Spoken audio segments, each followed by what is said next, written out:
Good morning, everyone. Uh, Firstly, I'd like to ask Mr. Prashant, am I audible, sir? Yes, sir, you are. Am I audible? Just a minute, sir. Yes.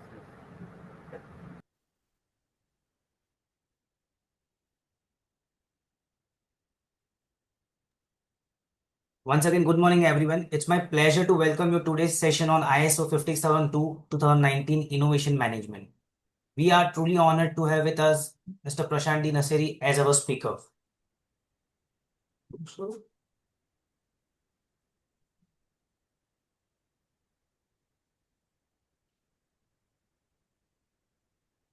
Virtual innovation by Dr. Sundar Kataria, invoking the blessings of deeply chanting of Gayatri Mantra, introduction of speaker, presentation by Mr. Prashant D. Naseri, question and answer session, and closing session.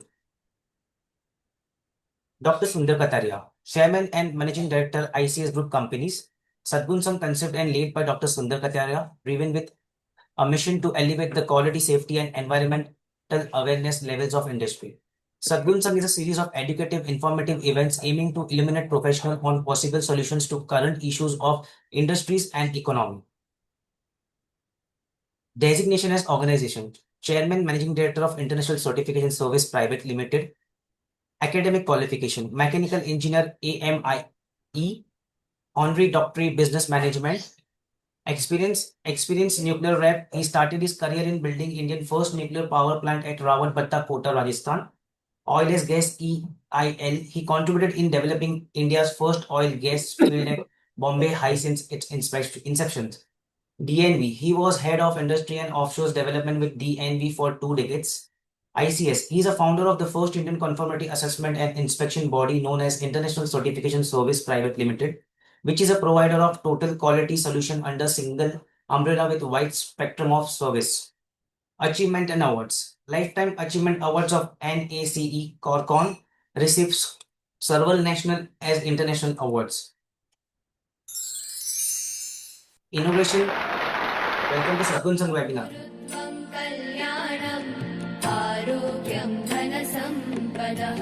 शुभं कुरुत्वं कल्याणम् आरोग्यं धनसम्पदः शत्रुबुद्धिविनाशाय दीपज्योतिर्नमोऽस्तुते दीपज्योतिर्नमोऽस्तुते शुभं कुरुत्वं कल्याणम् आरोग्यं धनसम्पदः शुभं कुरुत्वं कल्याणम् आरोग्यं धनसम्पदः.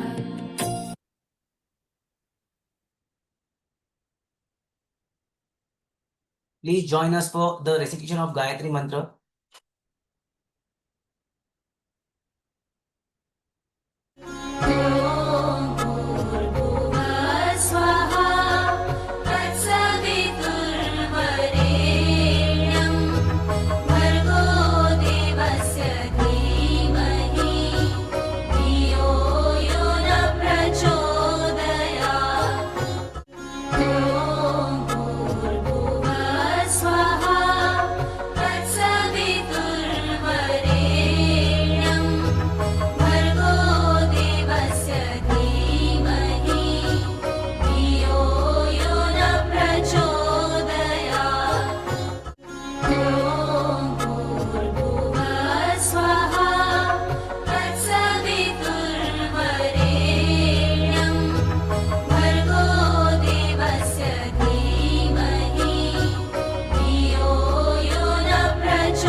Introduction of the speaker.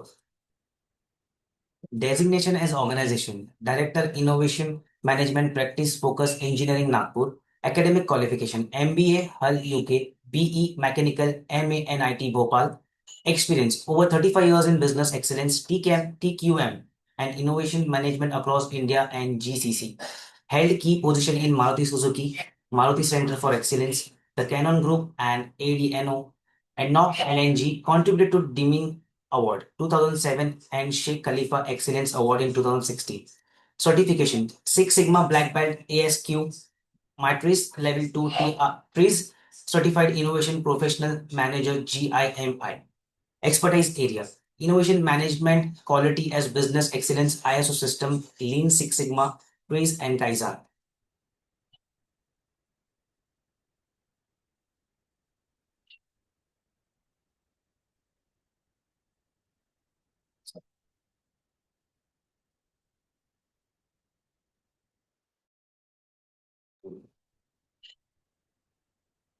A very warm welcome, sir.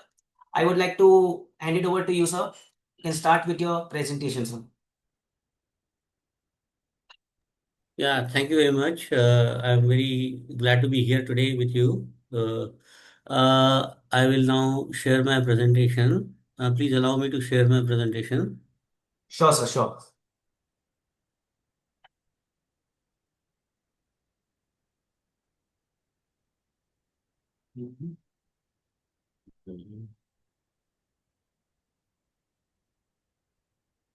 No, I think now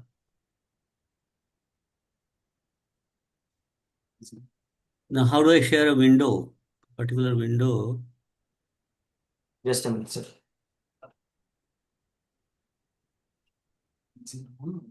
So it's visible, sir.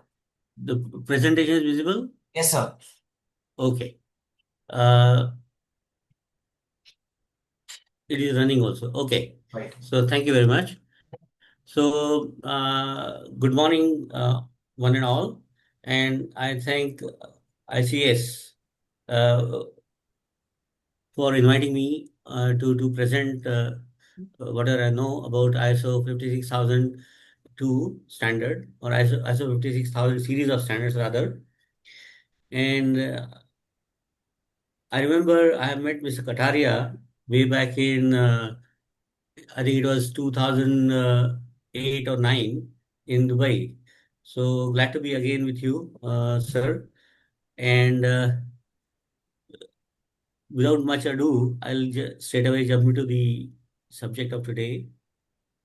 Just one second.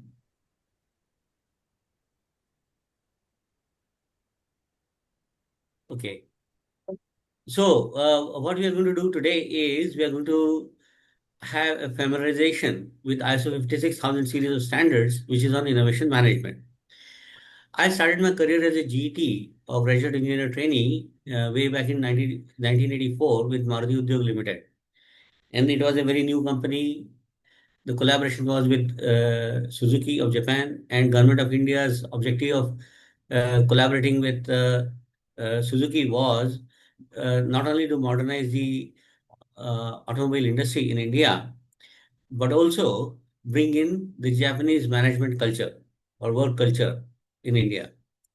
And in those days, TQM was a hot topic.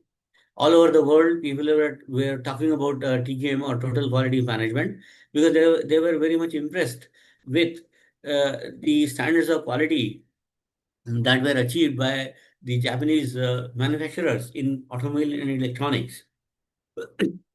I'm sure all of you know the history of TQM.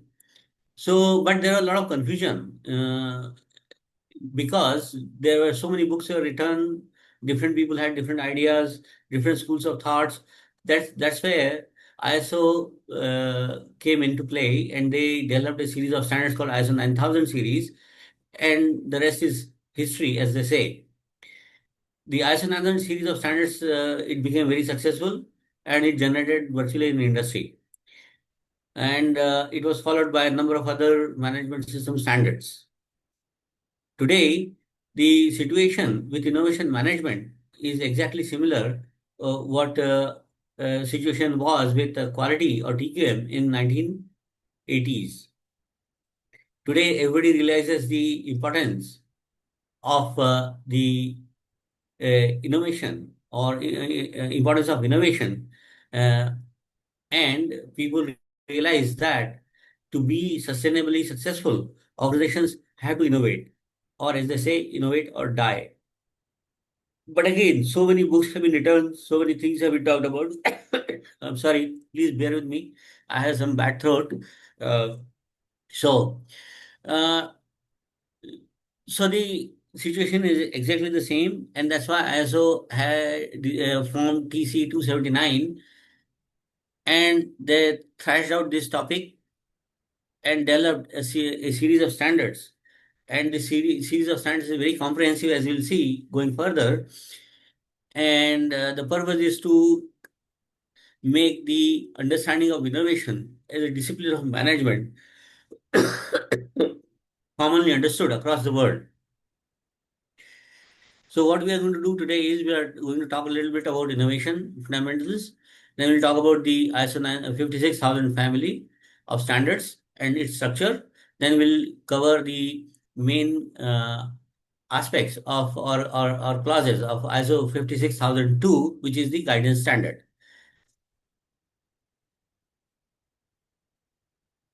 So ISO 56000 is the first standard in this series. It was published in 2020 and has been revised in 2025. And the definition of innovation given in this standard is innovation is a new or changed entity. An entity is anything perceivable or conceivable, uh, realizing or redistributing value, that is, uh, value is gains from satisfying needs and expectations in relation to the resources used. So, for example, I am a consumer. I may be your customer, a company's customer. So, if a company satisfies my needs and expectations and delivers me some value by doing something new, that is innovation. Now, when we say anything new, that means novelty. Novelty means newness. So, novelty and value are relative to and determined by the perception of the organization and relevant interested parties. So, there are a number of interested parties, as you know, there are suppliers, customers, regulatory authorities, competitors. So, now what is novelty? That basically can be defined by the perception of the organization itself and the relevant interested parties. So something which may be a regular thing in a country may be a novelty in another country. For example, UPI. UPI for us is a day-to-day thing. We make payments using Phone Pay, Google Pay, and all that. But it is a novelty in the West, right? So uh, so the meaning of novelty is rather relative. The second note to this definition is that innovation can be a product in a product, in a service, or a process, or in a business model or a method. So innovation uh, as a noun can be relating to any uh, product, service, process, model, or method.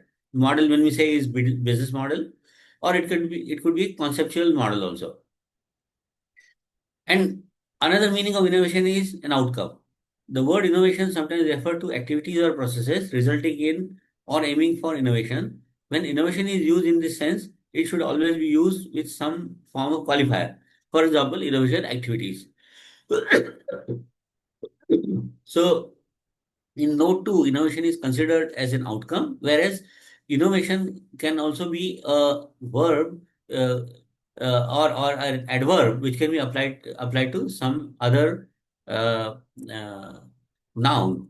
So now, for the purpose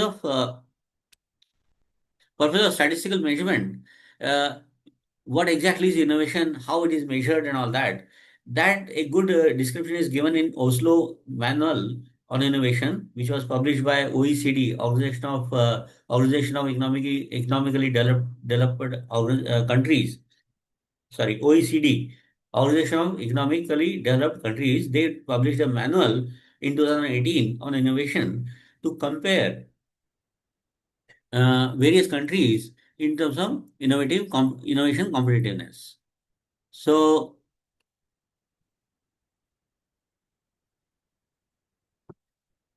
innovation definition as per Oslo Manual, which was published before ISO 9000, ISO 56000 standards, is innovation is a new or improved product or process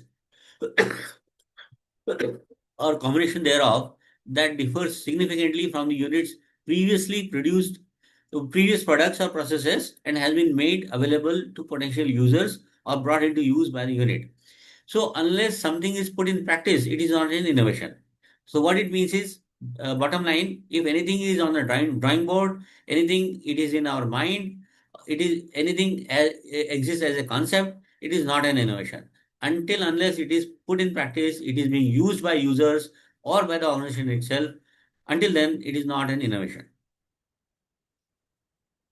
And of course, innovation involves lots of activities, including developmental, financial, and commercial activities. So, if you look at innovation management, which is a fast upcoming discipline of management, it actually encompasses all the traditional functions of management. And therefore, there is a need in today's business scenario that we need people who have proficiency or competence in managing innovation as a specialization.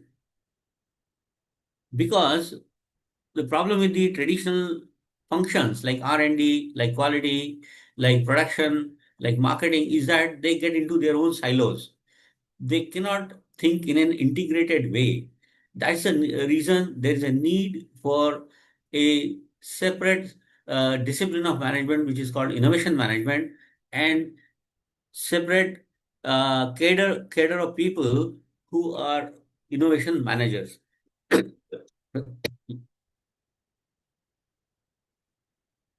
So, if we look at types of innovations, so Oslo Manual defines innovation as product innovation, process innovation, business model innovation, organizational innovation, and marketing innovation.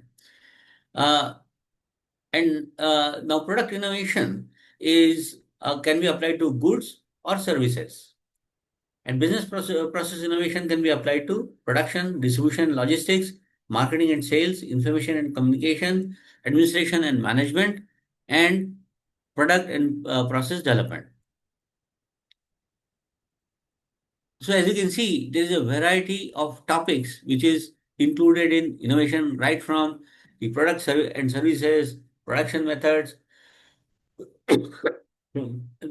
logistics, marketing, etc. So if we talk about innovation, now innovation, really speaking, it is not an absolute thing which we can say this is innovation. Actually, it's a continuum. Because an improvement we make or Kaizen can also be, you can say, is one end of the spectrum, and at the other end of the spectrum, we have disruptive innovation which can change the industry. So let us look at the innovation types and innovation levels. So innovation types are, like as we discussed, product innovation, for example, electric cars are product innovation, business process innovation, for example, introducing e-Kanban in manufacturing or internet-based self-service in for banking customers like ATM. That was a business process innovation. Business model innovation. I'm sorry. Let me have some water.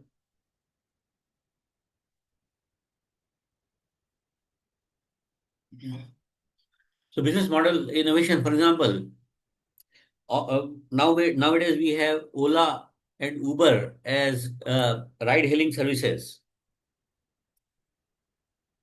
Or am I audible clearly? Can somebody confirm? Hello? Yes, sir, you are audible. Yeah. Yes, sir. Yeah, thank you. So, say for example, Grameen Bank, it was a new type of bank which was serving the underserved segments, or the segments of the population which were not covered by the banking industry. So that's where Grameen Bank came as an innovation, as an innovative business model.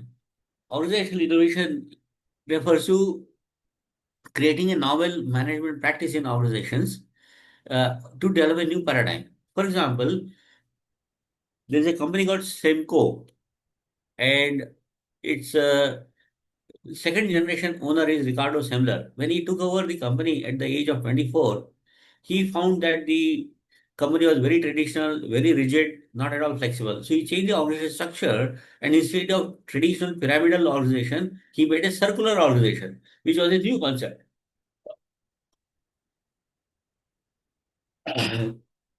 Very, very new and powerful concept. I wouldn't go into details, but anybody interested, you can look at this Ricardo Semler's book called Maverick. And it is a kind of organizational innovation. And there can be many other innovation. The organizations bring in some new innovative practices. Uh, so uh,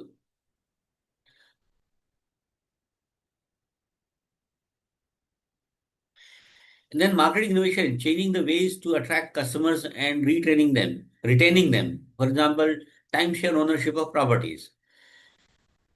One example I can give about marketing innovation.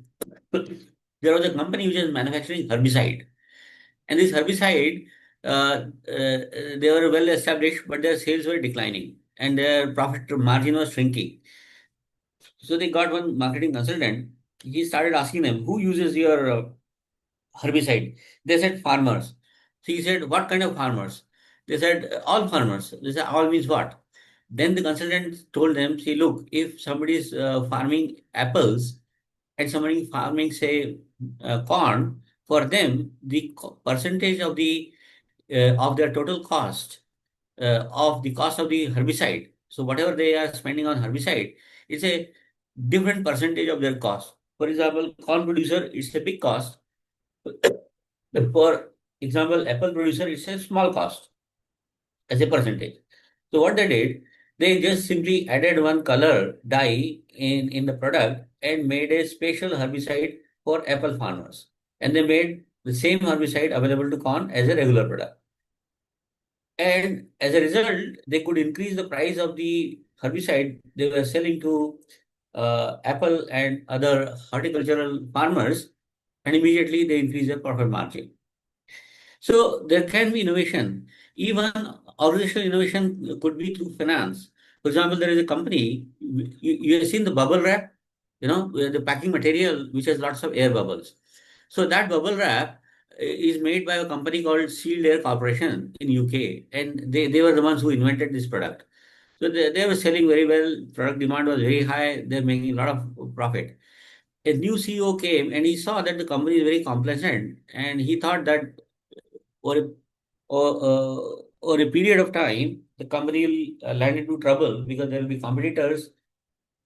So to make the company efficient, what he did, he distributed all the accumulated cash as dividend to the shareholders and took on loans from banks. And that put a pressure on all the managers to become more efficient because they had to pay the interest cost.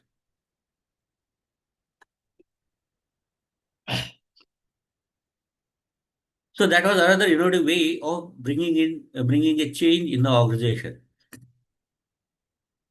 Now, coming to the levels of innovation, so there can be incremental innovation, that means small continuous improvement in efficiency, cost reduction, convenience, or minor feature upgrade of an existing product, service, or process, usually not requiring any major new capability. So basically, if you make some change in the products, like automobile companies keep doing, they call it facelift without major change in any technology. So it is incremental innovation. Developmental means where you have to do some research and development. Fundamentally, the product is same, process is same, but you are bringing in some new technology. For example, you have knives. Now, incremental innovation is just sharpening the knife, whereas developmental innovation means changing the shape or material of the knife for different purposes. For example, automatic transmission in place of manual transmission in a car, it requires substantial research and development and design effort. So it's called development innovation, although the car is same. The working principle of the car is same. The radical innovation means innovation with a high degree of change. For example, instead of cutting with a knife, you got a water jet cutting. It's a completely new technology. So it's a radical innovation. And of course, it brings some value, like you cannot do with mechanical cutters, and you can do with say water jet cutting, which is more precision and better finish and so on. Disruptive innovation is very interesting. Disruptive innovation occurs when simpler, cheaper solutions target ignored or overserved customers. Initially inferior to premium offerings, they improve and scale over time, eventually overtaking incumbents. It is about being good enough for the masses, then rewriting the rules like a small sapling growing into a big banyan tree, changing the landscape. The best example is digital photography, which replaced the traditional photography. In the earlier days, Kodak was very successful in the photography business. They had Kodak Express all over the world where people used to bring their films. And Kodak had mastered a process of developing the films and making the printouts, high quality printouts, within a matter of minutes. And they were very proud of this technology. But then digital technology was invented by Kodak itself, but they didn't like it because the quality was very poor and they ignored it. But then this was taken up by other companies, the Japanese companies, and then they developed the digital technology further. And one day, digital technology almost killed Kodak Express. So this is disruptive innovation, which changes the nature of the industry completely.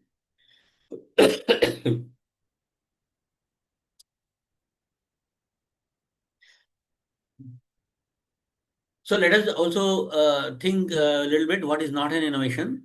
Like if you do routine changes or updates in a product or services, like Kaizens, they are not innovations. Simple capital items, replacement or extension, like machine becomes very old and we buy a new machine to replace it. That's not an innovation. Minor aesthetic changes in the product, or maybe process layout, customized production. If you do something customized for a customer, it is not really an innovation. Output of creative and professional service firms, like for example consultancy and design, which are not actually being put in the market, are not really innovation. Activities to extend the range of product handled or offered to customers. For example, in EV, today the range is 175 kilometers for a charge. Now you extend it to 250. Again, it's not an innovation because it may have been done through a better design. Extend the range of products, then merger or the acquisition of with other firms, ceasing to use business process, ceasing to outsource a business process, or withdrawing a product from the market. Again, these are not innovation. Like for example, you're doing some process in house and you are outsourcing it to somebody else. Although it may bring in value in terms of cost reduction, but it's not an innovation. Externally determined factor prices. For example, if some prices of raw materials are changed and then you replace the source of raw material, again it's not an innovation. And non-existent advertised concept, prototype or model which is not existing, which is just a concept, is not an innovation. And unimplemented corporate or managerial strategy, again it's not an innovation. So bottom line is, unless something is concrete, implemented, available in the market, being used, then only it becomes innovation. So ISO has developed the international standards for management systems, and starting with ISO 9000, it has become a huge success. So that's the reason ISO took up this subject of innovation management uh, in I think around 2010, and formed a committee called TC 279, and that was tasked with uh, the making standards, management system standards on innovation, just like they did for quality management systems, by way of creating ISO 9000 series. So why it was necessary? Because innovation is gaining more and more importance. Today, if you look at the automobile industry, you want to buy a car, you don't worry too much about the failure rate or the service quality. Almost everybody is giving you 7 years or 5 years warranty. They are giving you good service, home pickup and drop, and so many other things. Mainly, the consumer is looking at what are the new features in the car. So, an organization or nation's ability to innovate is recognized as a key factor for sustained growth economic vitality, increased well-being, and the development of society. So unless we innovate as a country, as a company, we cannot achieve sustained growth. We cannot achieve economic vitality. And at a country level, achieving the well-being of citizens and development of society also requires innovation. So innovation can also be applied in social sector. So what is innovation capability? Ability to perform innovation activities and innovation initiatives to achieve innovation is called innovation capability. So an organization has to develop its innovation capability, then only it will be successful on a sustained basis. So innovation capabilities can include proficiency in technology, uh, strategic intelligence, access to funds, operational functions, and processes contributed to innovation performance. Uh, and also, very important component is competent and experienced people. People have competencies in innovation management who can manage the entire innovation process from end to end. So, innovation capability of an organization includes the ability to understand and respond to the changing conditions of its context. The external environment can change, the internal environment can change, and all these things require or throw up opportunities for innovation to make radical changes. So the organization wants to pursue new opportunities or to leverage the existing knowledge and creativity of the people within the organization. And of course, the organization can collaborate with other external interested parties to leverage what it has, and by joining hands with other interested parties, the organization can amplify the effect of its innovation or the value it delivers through innovation.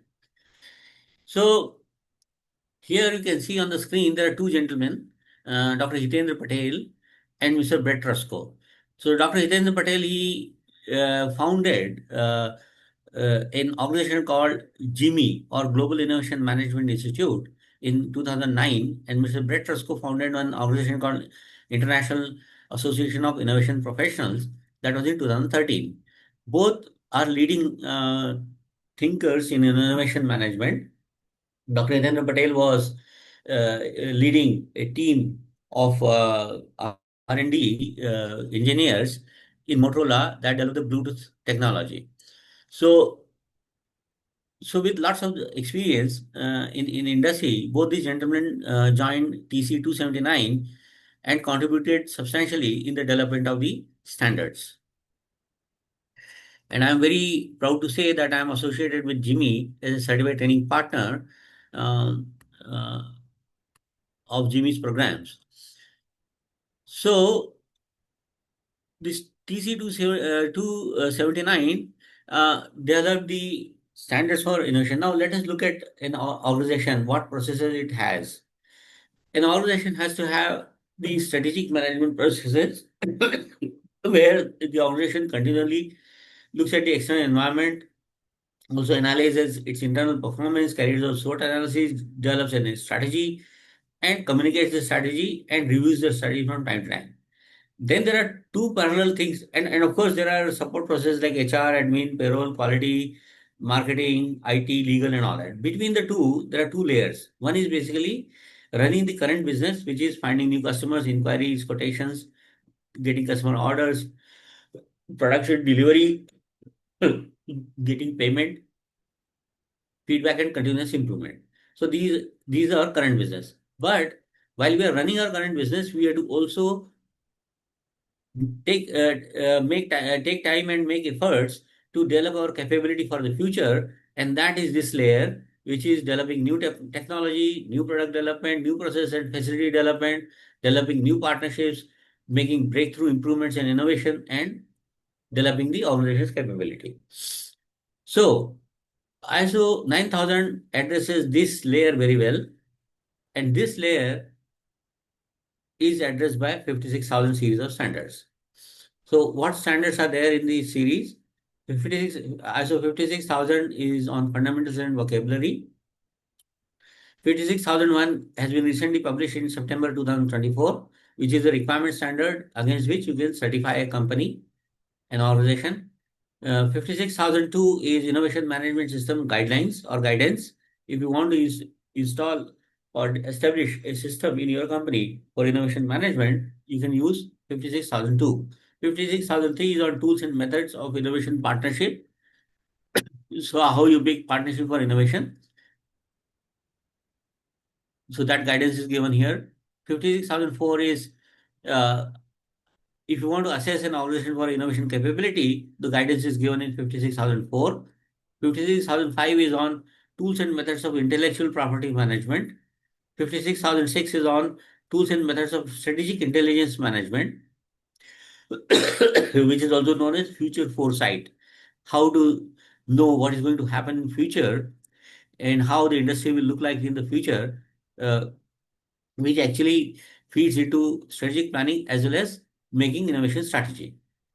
Then 56007 is tools and methods for managing the ideas and opportunities. Like you get ideas from employees, you get ideas from customers, suppliers, and so on. And how do you manage those ideas in a systematic way? 56008 is tools and methods for innovation, operations, measurement. That means what are the measurement or KPIs which can be applied to innovation management. So that guidance is given 56008. 56009 is a draft technical report, which is example implementation of innovation operation measurement. So they give some examples on how to make the KPIs and how to define those KPIs, which is under development. 56010 is on illustrative example of 56000. They're given some case studies how the innovation management is actually implemented in organizations. And 56012 is an approved work item, which is a standard in progress of development, in the process of development.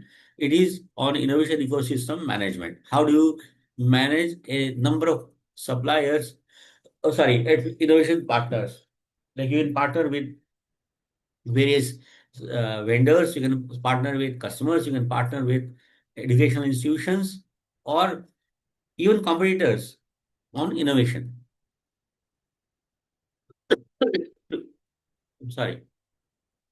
So the purpose of 56000 standard is to help the users by establishing a coherent, consistent, and common framework to understand main terms definitions. So 56000 is all about terms and definitions, and also it establishes fundamental principles of innovation management. And to support an organization to establish, implement, maintain, and continually improve an innovation management system and other innovation management standards based on these fundamentals and facilitate communication and common understanding. So, 56000 standard gives a vocabulary and fundamental concepts and principles of innovation.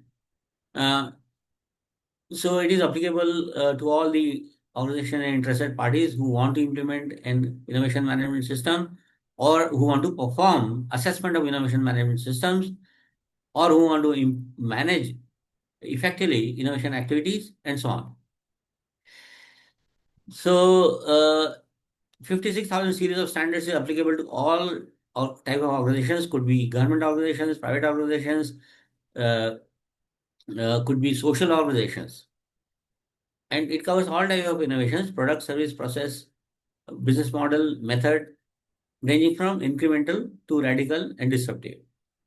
It also includes all approaches, that is internal innovation or open innovation, user, market, technology, and design-driven innovation activities. So there are various approaches to innovation, like you do it internal R&D, or you have an open innovation, like you openly invite people to give ideas through some websites, or you sponsor research and development projects in academic institutions, etc. So in 56000 standard, clause 3 is terms and definition, clause 4 is fundamental concepts and innovation management principles. Annexure A gives the graphical presentation of the interrelationship of the innovation management concepts, and Annex B, relationship between the definitions within this document and those provided by other policy setting organization. So all those things are graphically explained. Something like this. Like in the center is innovation. Then relating to innovation, there are various words. For example, you can have invention. What is patent? Invention could be patentable invention. Innovation is associated with innovation with management. So it becomes innovation management, and then it becomes innovation management system, and so on. So all these things are uh, very nicely graphically explained. I will not go into details. But what is important is what are important are the principles, fundamental principles of innovation management. So number one principle is realization of value. There are seven principles. Realization of value, unless a concept, a new concept or anything novel, what you do or what you intend to do, unless it creates a real value, it is not an innovation. The idea may be very nice on paper, maybe it may be in our mind, but it has not been implemented, so it's not an innovation. So we have to always focus on realization of value, not just some novelty.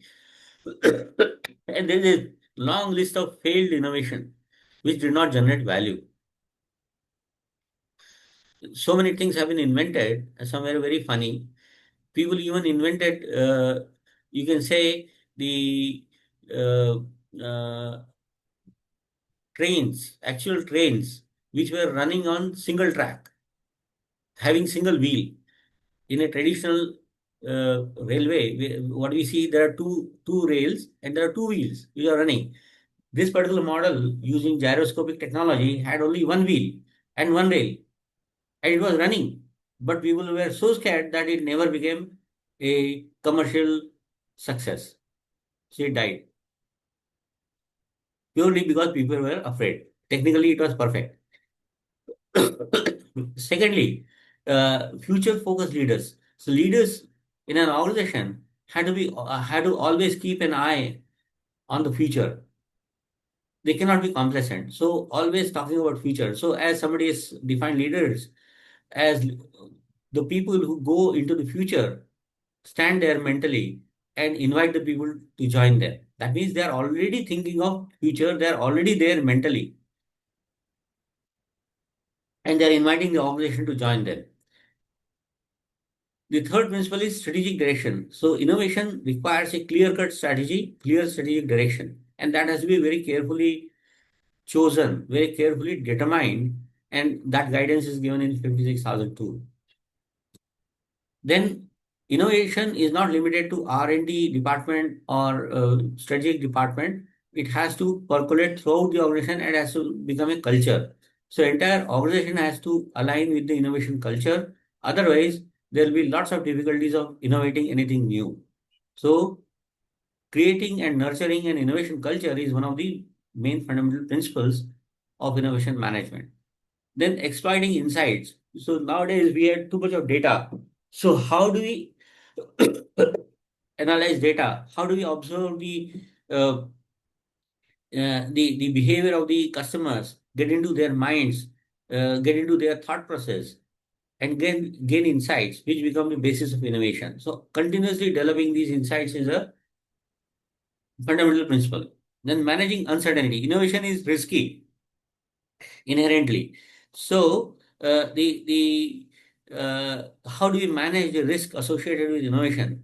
That is another principle. And the last but not the least is adaptability. Organization has to innovate with speed. The speed is very important because if an organization takes too long to innovate, by the time others will innovate and overtake.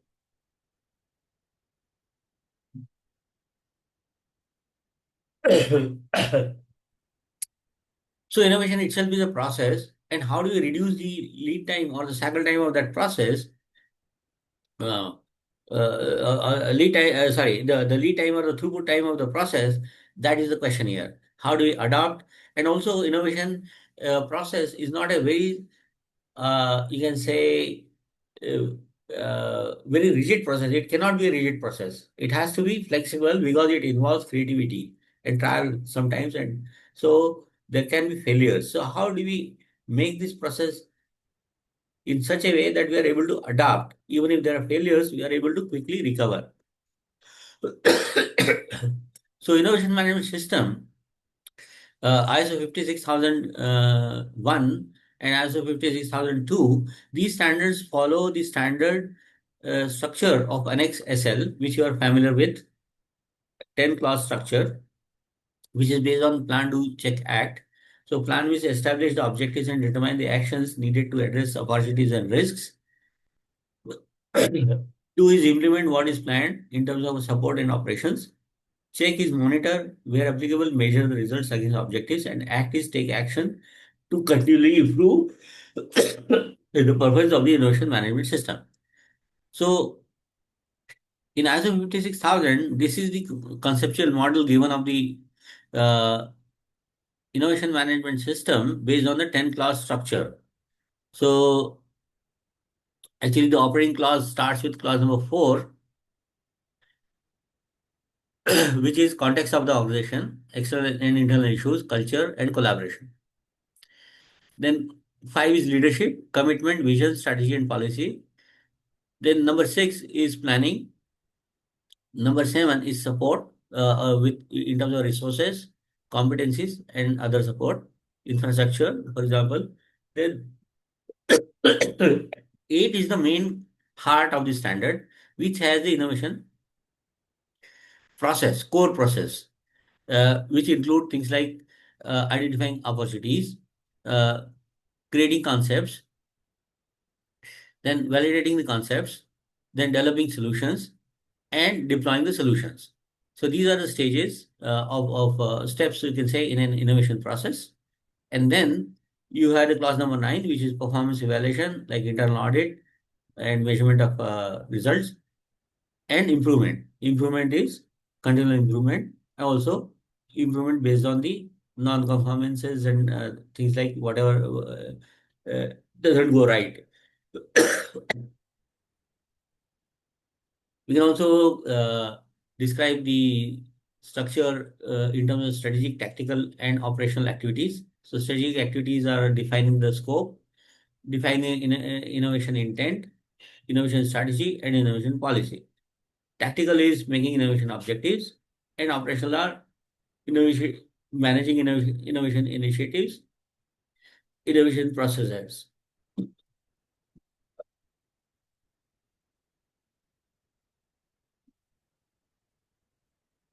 I'm very sorry, my throat is really not good today. So innovation always comes with a higher risk.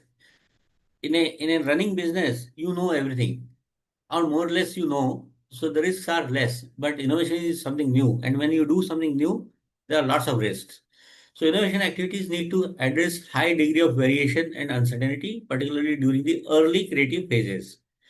Innovation initiatives involve risk taking, and not all of these will result in innovation. Many times, innovation initiatives fail.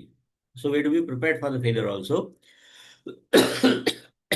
So, how much risk you want to take, that defines your innovation ambition. An organization need to have the commensurate capability uh, to address the types of innovation uh, like incremental, developmental, radical, or disruptive. So that has to be defined by the organization in its policy itself.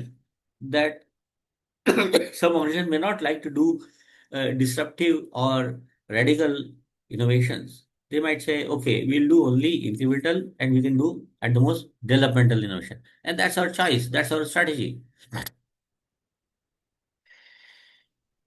So clause number 1 of ISO 56000 provides the guidance for establishment, implementation, maintenance, and continual improvement of an innovation management system for all kind of organizations. So here in clause number 1, it says that this series of standards is applicable to all types of organizations and for all type of innovations. Although an organization can choose to exclude certain types of innovation, but the standard covers all. So what organizations can use this 56,000 series is organizations who are seeking sustained success by effectively managing innovation activities to achieve the intended outcome. Because if you continue to run your current business, it may not be sustainable over a period of time. It may go out of fashion. Competitors may take over. To create sustained growth, you have to have something new, and that's where innovation management is required. So users, customers, and other interested parties seeking confidence. So users can include customers and other interested parties who want to know the innovation capability of another organization. Maybe your customer or a customer wants to know the innovation capability of a supplier organization, because customers want to innovate, but they need to have support from their suppliers.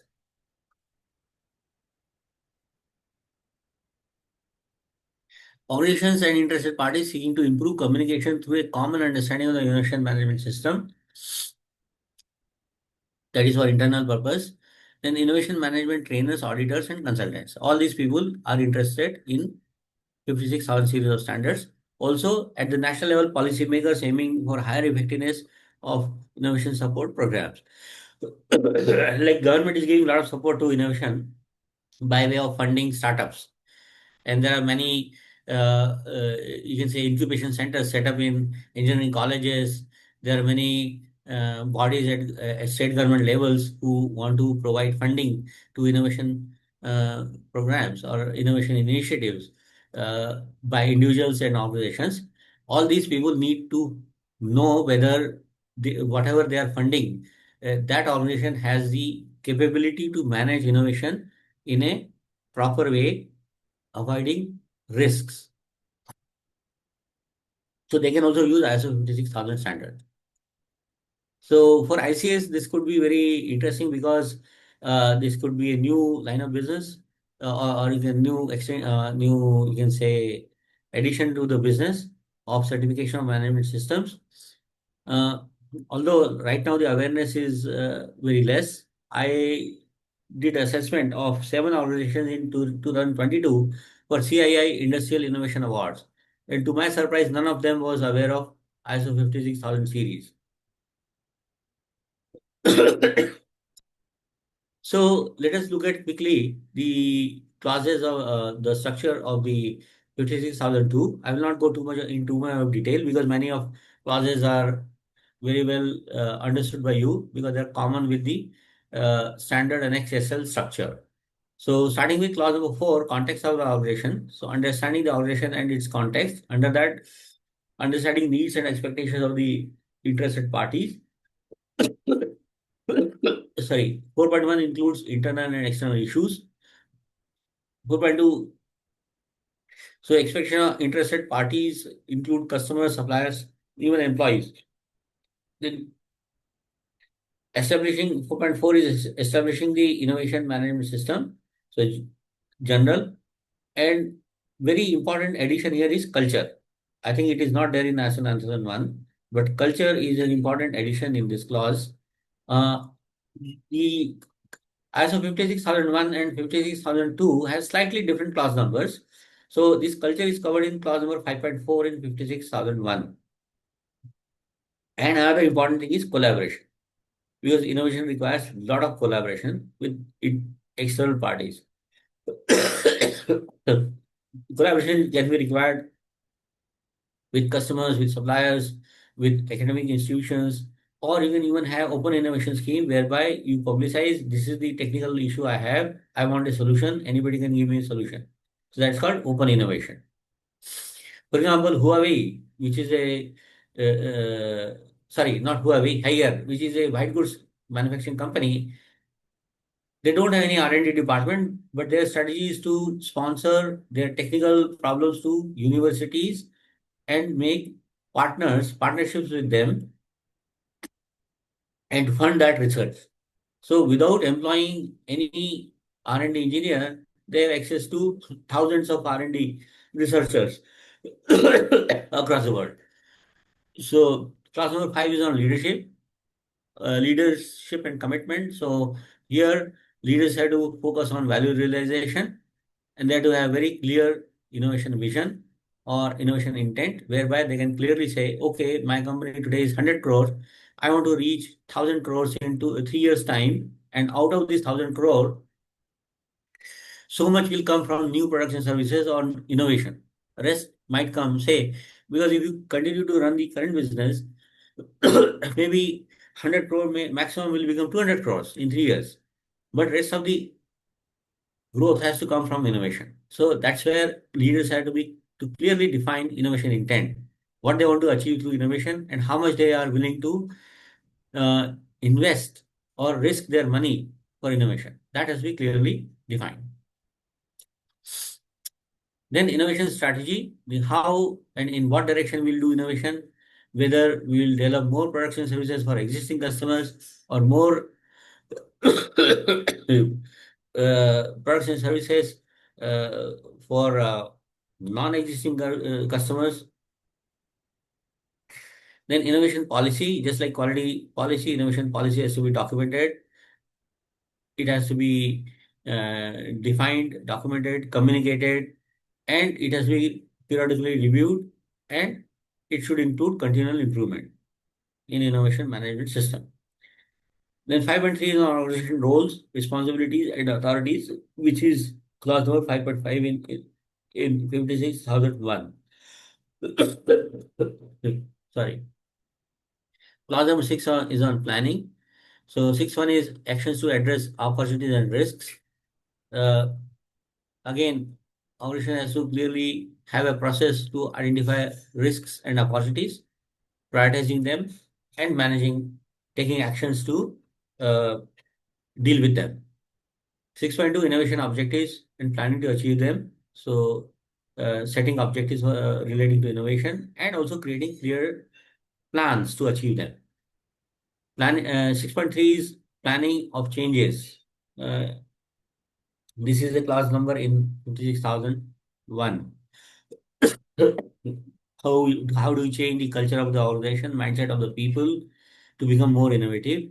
Because there is a clear distinction between the culture of a non-innovative organization and an innovative organization. Then organization structure, uh, because innovation requires a different set of organization structure, which could be called as a project management structure, having an innovation council, having sorry, innovation initiatives, innovation portfolio, innovation projects, and the projects that we manage like projects. So it overlaps the traditional functional organization. So how there will be a harmony achieved between the traditional functional organization and the project organization for innovation. Then developing innovation portfolio. Innovation portfolio means in the medium term, short term, medium term, long term basis, what projects you will undertake for innovation and how you'll manage all those projects with limited resources. So that's what portfolio management. And 6.6 is on collaboration with other entities on innovation. Clause number 7 is support, like resources. So it talks about people, competent people, time, knowledge. Again, innovation has to be relating to time frame because innovation is time sensitive. We cannot take forever to do innovation. We have to do in synchronization with the changes in the market, also activities of the competitors. And financial resources are required for innovation. Infrastructure is required for innovation in terms of, say, creativity labs, prototyping labs, etc., etc.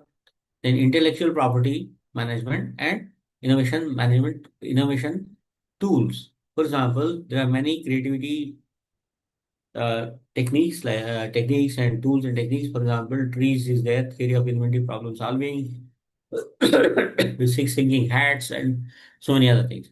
Then competencies are required.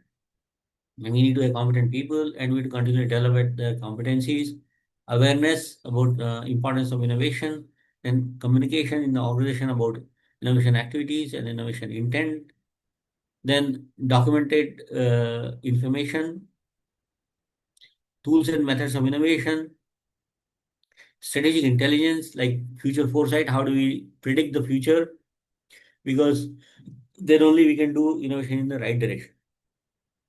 And intellectual property management. All this, which requires a lot of legal expertise, all this comes under support. And clause number 8 is operation. So operational planning and control. So how do we develop an innovation portfolio, identify innovation opportunities, and apply different stage gates or filters to boil down to most attractive and most significant, most impactful innovation concepts, and develop innovation initiatives, and then follow a structured process of innovation, which is identifying innovation opportunities, creating concepts, validating the concepts, developing solutions, deploying the solutions. Then clause number 9 is the standard clause of check, that is monitoring, measurement, analysis, and evaluation, internal audit, and management review. And clause number 10 is improvement. So identifying the deviations, non-conformities, corrective actions, and finally continuous improvement. Now, Jimmy, we have upcoming course on innovation management systems, ISO 56000, which will cover all the 10 standards and also the upcoming standards like ISO 56012.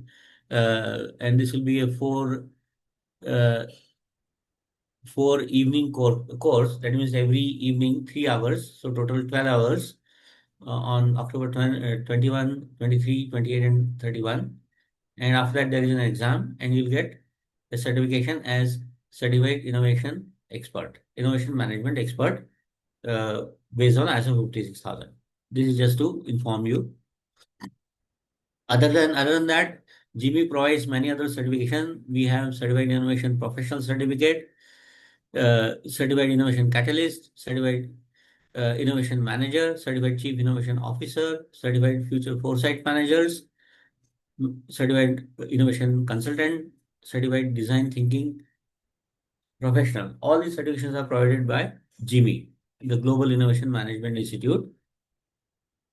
We also do assessment of organizations. We have our own capability maturity model, level 1, level 2, level 3, and level 4. Level 1 is basic or starter. Level 4 is world-class standard. And level 3, you can say, somewhat covering the 56,001. So an organization which is level 3 can easily become certified if they want to 56,001. So it's a very well structured framework of innovation management, which includes innovation strategy, innovation capacity, and innovation discipline. That's all I had to present. I hope I not taken too much of time. And now the most interesting part, which is Q&A. Thank you for listening to me very patiently. Sorry for my bad throat. Please feel free to ask questions. Thank you so much, Mr. Prashant, sir. I would request each and every participants to ask questions if you have. Sir, as you can see, there is a message in the chat box. Yes. So Vaibhav Bharti has asked you a question. What is the aim of this workshop? Well, the aim of the workshop is to create awareness about ISO 56000 series of standards. Okay. Anyone else have any question answers? Please kindly do ask. Okay.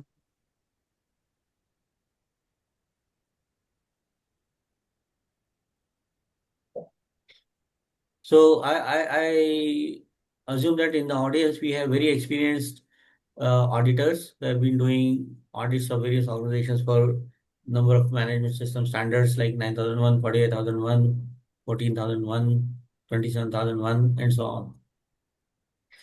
So 56,001 standard has many commonalities, but there are so many new, you can say, ideas and concepts in this standard. So I would welcome your questions, anything on ISO 56000. You can see Katara sir has raised his hand. I might think Yes, he has sir. a question. Yes, sir. Yes, Dr. Kataria. Yeah, very good afternoon, Prashant ji. Good afternoon, sir. I do appreciate remembering me when we met in the नहीं बोला sir होगा भाई। Mumbai, and Yes, sir. thank you for remembering it. And thank you for taking very vital and very important topics, which is the current topics. Really, I never thought that we also have standard on this innovation, and this covers quite a lot, and nice to see. And Right, there are number of organizations which are involved in framing this organization as a part of technical team. right, Your sir. boss from US also, Right, along with you, also has a lot of input, I'm sure. And when I see the structure is also similar to any other structure yes, as sir. per Annex of ISL. Yes, sir. That is very good. Yes, So sir. it is easy to understand. My question is like this. I was working with a Norwegian company almost 2 decades. I had also opportunity to visit Japan for Yes, sir. 6 months. Yes, sir. And when you see the culture of those countries,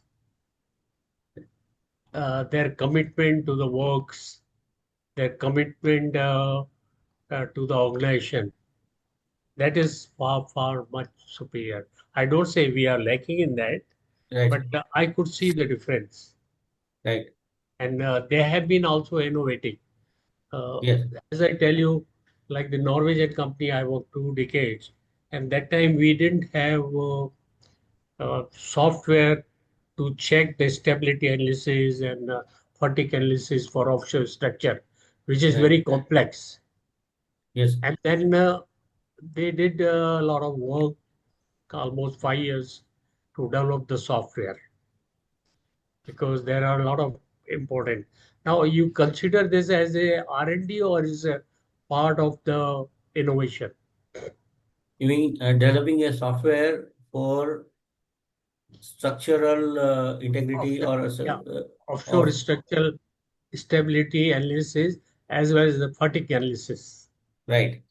So, sir, if it, assuming that a company is involved in designing and probably erecting these structures, and in the earlier days, a lot of calculations were made by engineers manually, and now we have a software which does it faster and maybe more accurate. So, in this case, if it is being used internally, then it is a process innovation. It is innovation because it is generating value for the organization by saving time and money. However, if it is given out to other organization as a product, then it's a product innovation. Mhm. Or Of if course, it is, yeah, yes, sir. yeah, of course, this is a complex thing which cannot be done manually. It has to be because there's a lot of parameters, Yes, environment sir. parameters there, structural strength is there, a lot of things which plays into important. Right. And they develop it for their own use, Yes. but later on they are also allowed it other external parties to use it Right. for the design purpose. Correct. So certainly it is an innovation because it is generating value. It is also is being offered to customers and generating revenue for the organization. So certainly it is not just a process innovation, it is also a product innovation. Uh, that's what I can say. Uh, Let me give an example. Eh, what is not an innovation? Like if you already have an existing software for accomplishing all this work, all these tasks, maybe some changes have been made in the software so that it becomes more compatible with other software. That probably cannot be termed as innovation. Yeah, yeah. So it has to be done from the root, Yeah, from the yeah, so there has to be some novelty, something yeah. new. Yeah, there was another example which I want to give, live example. We Yes, had encountered some problem with the Bombay High submarine pipeline, right, which was a very important pipeline. And then during the construction, we have found some defects. Now this was 200-kilometer long pipe, and we had to take certain decision about the safety and operability and a lot of things. And then that problem was discussed by DNV, by consultant, by the contractor, by the uh, EIL. A lot of people were involved. And then they came up that we had to do some innovation before we certify as safe. Right. So then they spend almost 1 million US dollar, and they set up a special that module to study that. So this is a part of innovation, or this is a part of. So what do you say? And it took almost 6 months to carry out this Okay. So if analysis. I understand correctly, that already some product was created, which is a pipeline, right? Yeah, It is already built. Now yeah, there are some defects in it, and we do remove those defects. For that, we have developed a technology or a method. yeah. Is that the correct situation? Yes, yes, that's correct. You rightly understood. Okay. So in this situation, we are trying to solve a problem which already is existing with our product.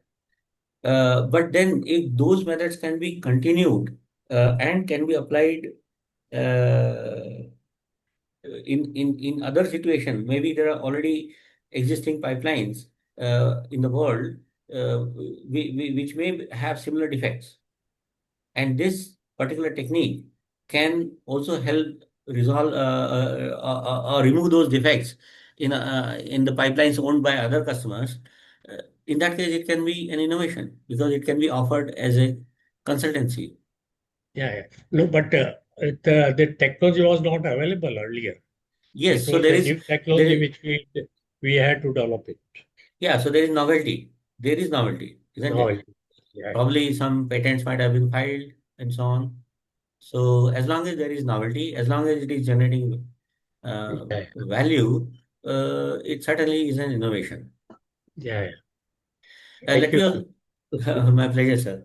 So just to remember, I was working as quality manager, projects and quality manager in a company called Kanu Group, and that's where Yeah, we met. the Kanu Group. Yeah, yeah. Yeah, that's where we met. Yeah, And uh, so so actually, I wanted to share one more uh, example from my own experience about innovation. So one of our divisions in Kanu Group was Power and Industrial Projects division, and that division was supplying many equipment to oil and gas industry. And the division wrote a mission statement that our mission is to provide innovative engineering solutions to customers' problems. Mhm. Uh, so, okay, I was the internal consultant. I said, okay, what's the process? Can we define the process? So the first step in the process was to list out customers' problems. And actually, the first step is go to the customer, ask them what is your problem, and then come back and make a database. And then from there, you identify the opportunities where we can provide solutions. There's one of the engineers, he went to an oil and gas company where they had large tank farms, like the very big steel tanks, which can hold millions of gallons of crude oil and other petroleum products, and a large number of tanks are there. So he asked them, okay, what problems do you have? So the operator told them that our main problem is that the level indicators in these tanks, they don't work due to the harsh environment in that area. So they stop working. So then our problem is to know how much oil is there in the tank. These are problems. So he asked them, so what do you do? He says, we go there with a big hammer, we bang, we hit the tank, and from the sound we can figure out it is 1/4 full, half full, or 3/4 full. That's what we do. So he came back, we listed this problem, we did a brainstorming, and then we applied principles of trees, which is theory of inventive problem solving. So in trees, there are certain principles. The first thing is define the system. So we define the system. So there is a steel tank, there is oil in it, there is air, around it, there is air inside it, and this is the system. Okay. The second principle is what is the ideal solution? What kind of solution I want to solve this problem? So ideal solution is like if you have a plastic or glass container and there is water or juice in it, you can see visually very clearly. That's the ideal situation. But can it be done with the tank? You cannot make it of glass, so it's too risky. So what do we do? Then the third principle of trees is that there are resources in the system which will help you solve your problem and reach the ideality. So what are the resources in the system? There is oil, there is air, and the resource can be a physical material or an energy field. So there is heat outside, there is sunlight, and so on. So as soon as somebody said heat, then immediately somebody said, something clicked. He says, okay, when there is heat, the temperature of oil and temperature of air will be different. And then we were actually supplying infrared cameras to oil and gas companies for other purposes, like maintenance purposes, identifying hotspots in electrical circuits, etc. Immediately, idea came, if you look at the tank through the infrared camera, Yeah. and we did that, and we could clearly see, just like we are seeing juice in a glass. Yeah. Correct. That's But good. but can we say it's an innovation? Well, it did solve a problem. It saved time for the customer. But very strictly speaking, it's still not an innovation. Why? Because there is nothing Yeah. new created in terms of technology. Yeah. But if you could take this concept and create some app or some small, you can say, device which is low cost which can be part of a mobile camera, like a infrared camera attached to mobile and an app, then everybody can use it. You can know. Yeah, that's correct. That's an Yeah. innovation. Yes, sir. Correct. When you integrate it with the mobile camera, Yes, sir. yeah. So Now, my it, one question. Thank you very much. It's a very interesting subject, right, sir. and I just want to come to the nation, our nation, Yes, sir. because last means 1 decade, almost 12 years, things have changed a lot, Yes, and sir. I just want to know our honorary Prime Minister Yes, sir. Narendra Modi. Yes, sir. Now, he started Chai Par Charcha, and then he started many like Swachh Bharat and all those things. Yeah. And then he is also having Mann Ki Baat. Is it part of innovation or is a what you will call it? Uh, like let us take one by one. Let's say Swachh Bharat. Now, Swachh Bharat, actually, really speaking, novelty wise, it was not nothing new. Gandhiji started the same thing, right? Gandhiji himself took initiative. He emphasized on the importance of cleanliness.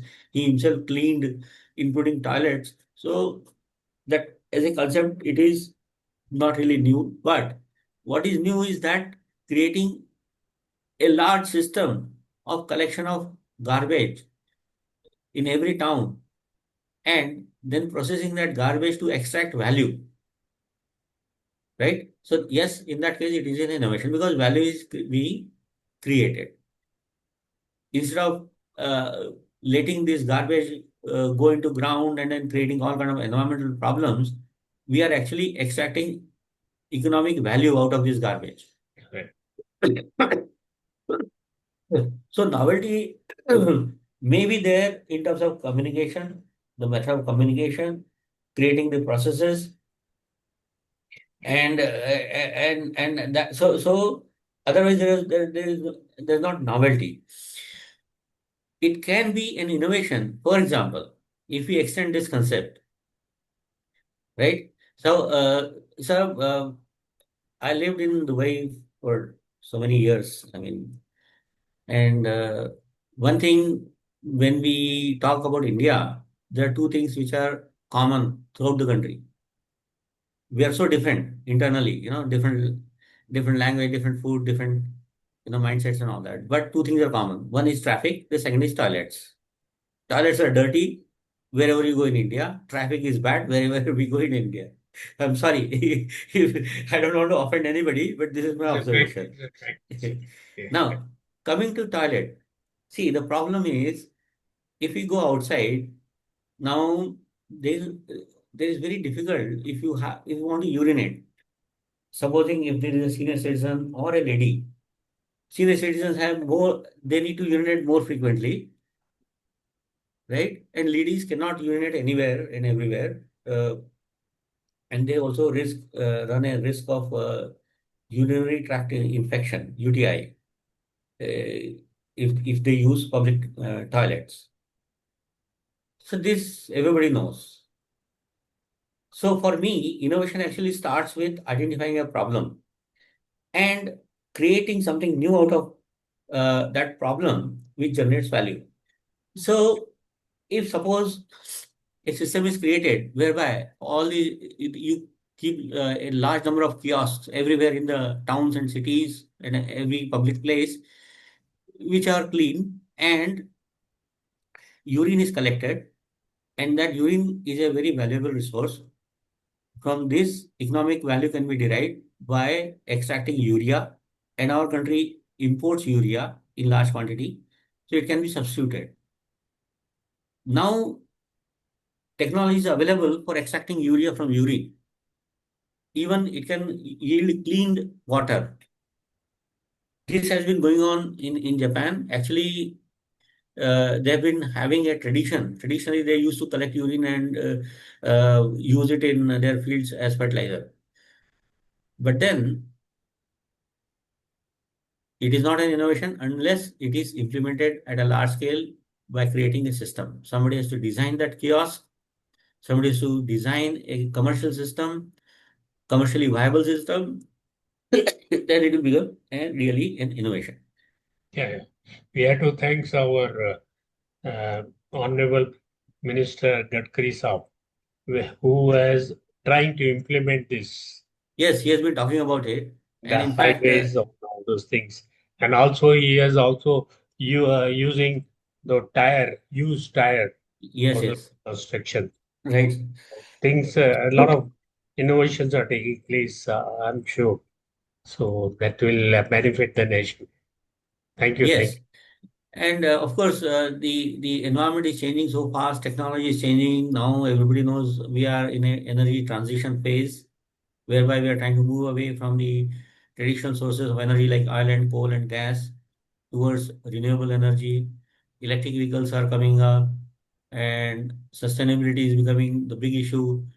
you. And not only that, we are having a big revolution like internet in terms of artificial intelligence, which is going to create lot many businesses. Sure. So, considering all these things, uh, see, I worked in Maruti, and then I used to ask my friends, supposing when the electric vehicle industry grows, the volume of IC engines will go down. All those companies who are making the parts of engine and transmission for IC engines, Mhm. what will they do? Like engine wall, crankshaft, con rod, cylinder block, cylinder head, Okay. right? So such companies had to think about innovation. Yeah, yeah. So with the time, things changes. I think there are other people also waiting to Yes, ask the questions. yes, yes. As I We Thank can had, see, In spite of your bad health, there's a bad throat, your commitment was very high. We do highly appreciate. Thank you very much. We'll be in touch with you. okay. So Thank are you. there any questions, sir? Are yes, there any? I think so. Sumit Katara sir has raised his hand. I think he has a Yes, question. sir. Yes, please, sir. Yes, sir. It's a super presentation and a lot of insight. In fact, I didn't know that there was a standard of innovation that existed. So thank you so much, sir, for that.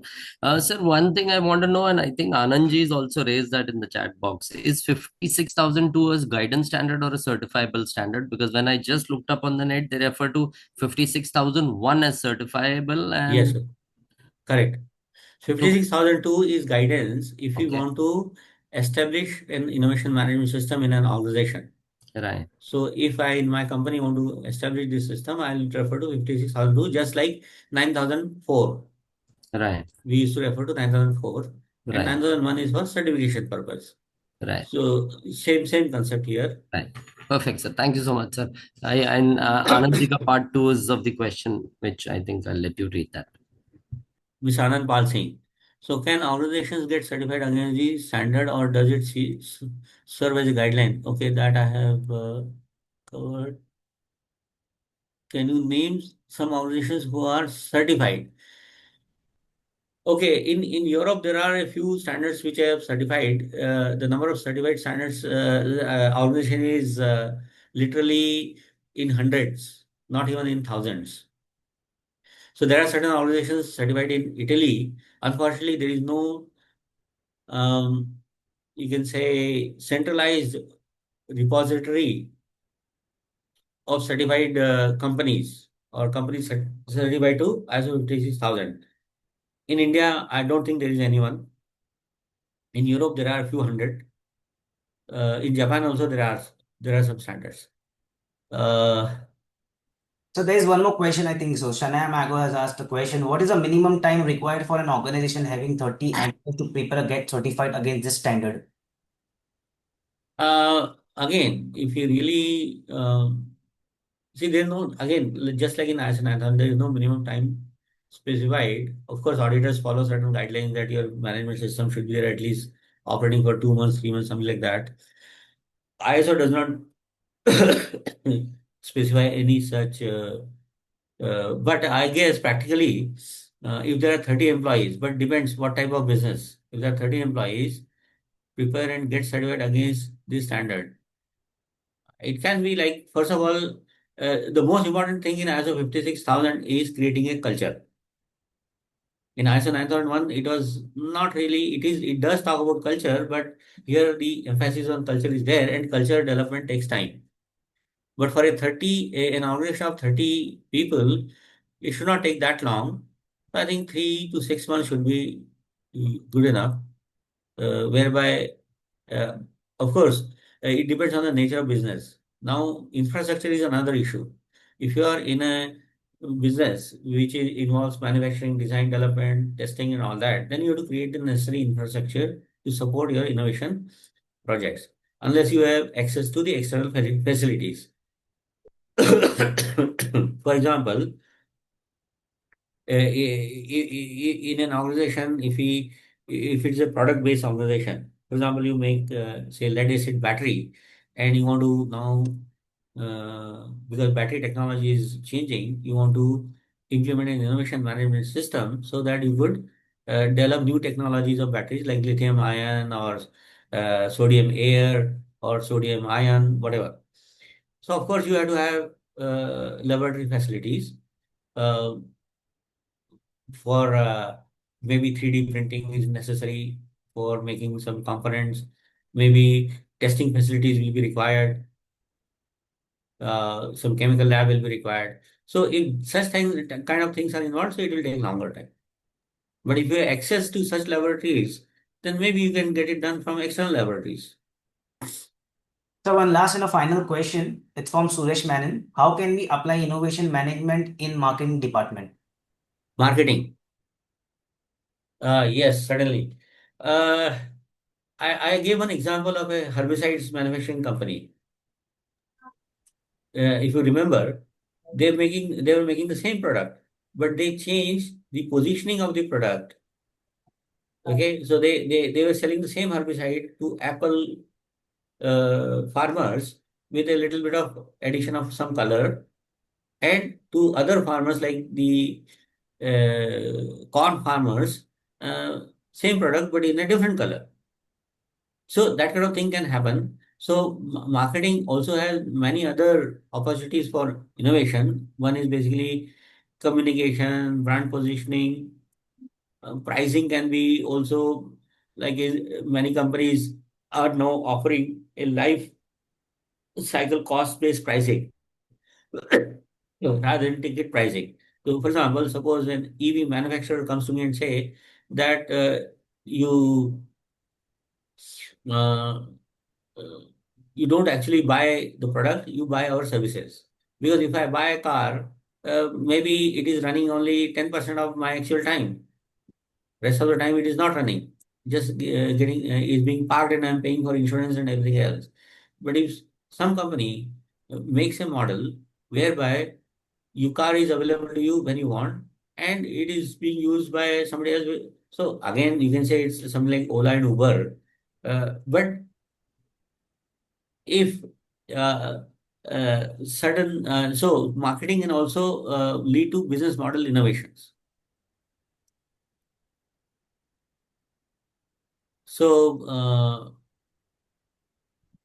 Okay, fine. So I think people who have asked question have got their answers.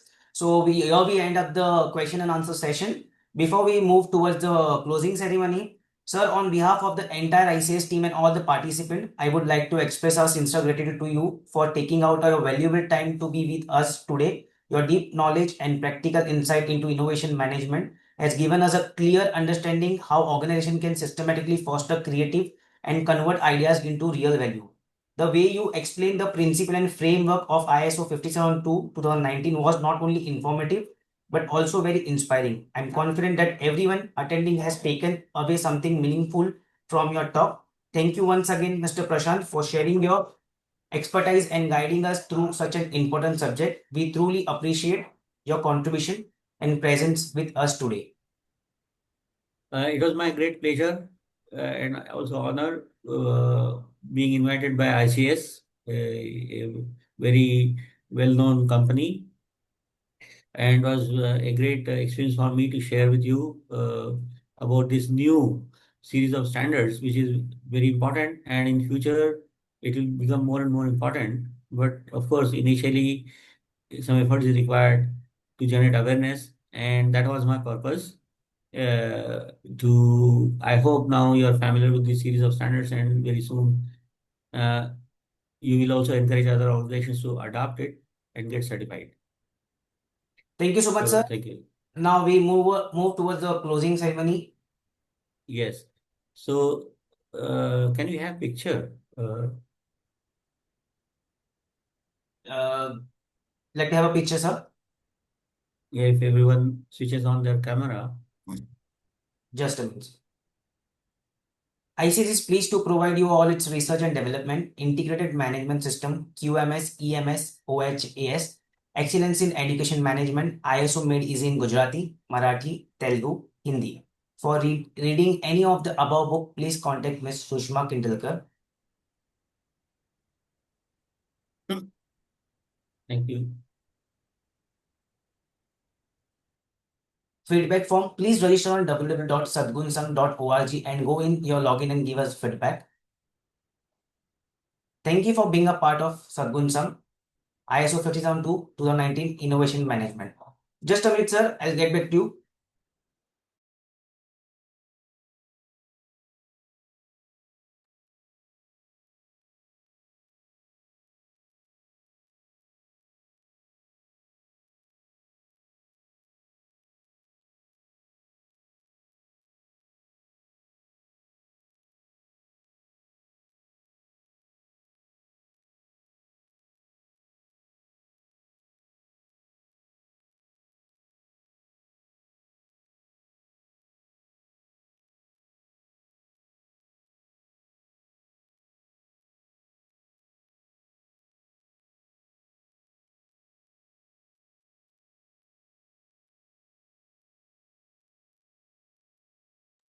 I would request each and every participant to please kindly switch on your cameras so we can click a picture.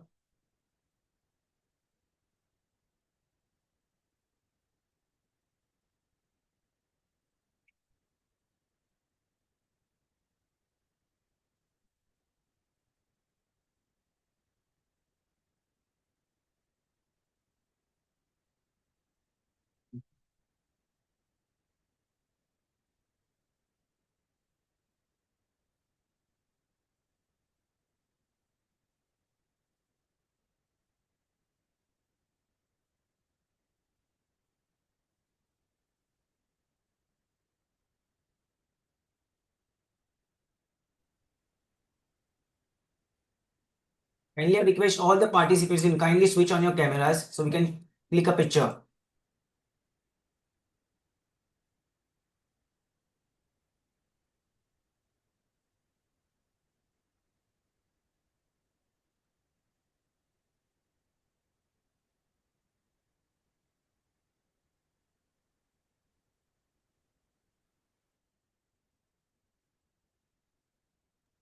So we have clicked the picture. We'll soon share you. And thank you so much, sir, once again. And here we close the session for the day. Thank you very much. My pleasure. Thank you.